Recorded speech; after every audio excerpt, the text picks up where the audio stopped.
안녕하세요. 김서합 변호사입니다. 저는 제주 임대차 변호사로서 수많은 임대차 사건의 변론을 성공적으로 수행해왔으며 현재 다수의 임대차 사건을 수임하여 변론하고 있습니다. 상가 임대차 계약은 일정 기간 동안 안정적인 영업을 보장하기 위한 중요한 법적 관계입니다. 그러나 다양한 사정으로 인해 계약을 더 이상 유지하기 어려운 상황이 발생할 수 있습니다. 이때 임대인 또는 임차인이 일방적으로 계약을 해지할 수 있는지 여부는 매우 중요한 문제입니다. 오늘은 제주 임대차 변호사의 관점에서 상가 임대차 계약 해지가 가능한 주요 사유를 설명드리겠습니다. 결론부터 말씀드리자면 상가 임대차 계약은 원칙적으로 계약 기간 동안 일방적 해지가 제한됩니다. 즉, 특별한 사유 없이 계약을 중도 해지하는 것은 허용되지 않습니다. 다만 다음과 같은 경우에는 법적으로 해지가 가능합니다. 계약 위반이 있는 경우, 법에서 정한 해지 사유가 존재하는 경우, 당사자 사이 합의가 이루어진 경우 등이 있습니다. 따라서 해지 가능 여부는 구체적인 사정에 따라 달라지게 됩니다.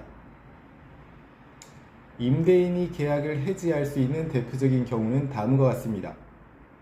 우선 차임 연체가 있습니다.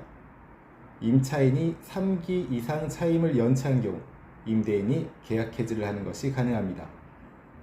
다음으로 무단전대가 있습니다. 임차인이 임대인의 동의 없이 제3자에게 상가를 빌려준 경우 계약 해지 사유가 됩니다. 다음으로 용도 위반도 있습니다. 임차인이 계약에서 정한 용도와 다르게 사용하는 경우도 해지 사유에 해당합니다. 예를 들어 음식점으로 계약했는데 유흥업소로 사용하는 경우 등이 있습니다.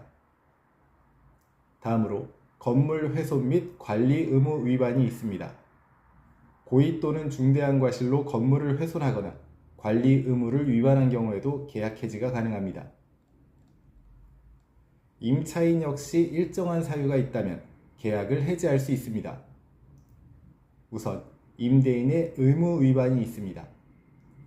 임대인이 건물 유지, 보수 의무를 다하지 않아 정상적인 영업이 어려운 경우 해지가 가능합니다. 다음으로 사용 수익 불가능 상태가 있습니다. 건물의 하자나 화재, 재해 등으로 인해 상가를 사용할 수 없는 경우 계약 해지가 인정될 수 있습니다. 다음으로 권리금 회수 방해가 있습니다. 임대인이 정당한 사유 없이 신규 임차인과의 계약을 거절하여 권리금 회수 기회를 방해한 경우 임차인은 손해배상 청구뿐만 아니라 계약 해지를 고려할 수 있습니다. 임대인과 임차인 사이 가장 분쟁이 적은 해지 방법은 당사자 사이 합의 해지입니다. 합의 해지 시에는 다음과 같은 사항을 반드시 명확히 해야 합니다. 보증금 반환 시기, 원상 복구 범위, 위약금 여부, 권리금 처리 문제 등에 대해서 합의를 할 필요가 있습니다. 구두 합의가 아닌 서면으로 명확히 작성하는 것이 향후 분쟁을 예방하는 데 매우 중요합니다. 상가 임대차 계약은 임대인과 임차인 모두에게 중요한 법적 관계입니다. 따라서 임대차 계약의 해지는 신중하게 접근해야 하며 법적으로 인정되는 사유를 정확히 이해하는 것이 중요합니다. 상황에 따라 결과가 크게 달라질 수 있는 만큼 경험이 있는 제주 임대차 변호사와 상담을 통해 정확한 대응 방향을 설정하시기 바랍니다. 현재 임대차 분쟁에 대한 법률적 도움이 필요하시다면 언제든지 제주 임대차 변호사 김성학 법률사무소를 찾아주시면 신속, 정확한 해법을 제시해드리겠습니다. 조금이나마 도움이 됐으면 합니다. 여러분의 권리를 지키고 언제나 신속하고 정확한 해법을 제시해드리는 김성학 변호사입니다. 감사합니다.